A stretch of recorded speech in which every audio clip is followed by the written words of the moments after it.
Somewhere deep down in the vast memory of a data server, an ecosystem has emerged.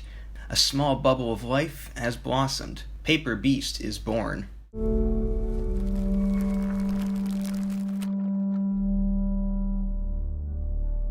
Paper Beast is a new puzzle-solving game for the PSVR in which you shape the environment around you to proceed, and after starting this game slightly uninterested in the concept, it's definitely an interesting experience. The question is if it's interesting enough for you. Paper Beast is 6 chapters, and I gotta say, it can be quite clever sometimes. There were moments when I chuckled when I realized what action I had to take based on a small clue, and these clues can sometimes be pretty small. The game does not hold your hand and wants you to figure things out on your own, and sometimes you might even have multiple ways of accomplishing your goal.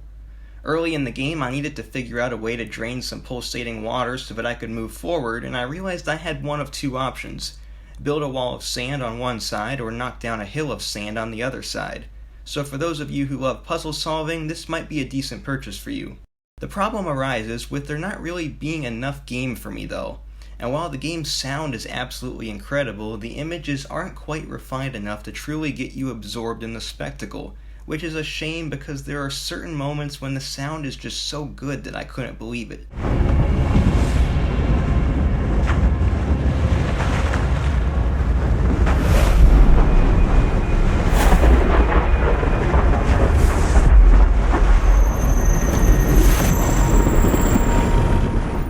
Better visuals just would have made things a lot cooler.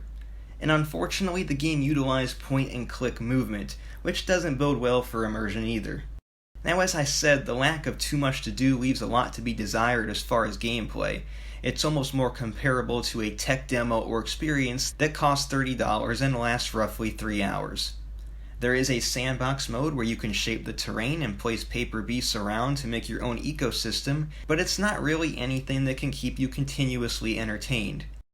Overall, the game is actually a little bit better than I expected, but for $30, I don't think it's quite worth it unless you truly love puzzle-solving games, in which case it might be right up your alley. My final score is a 6 out of 10.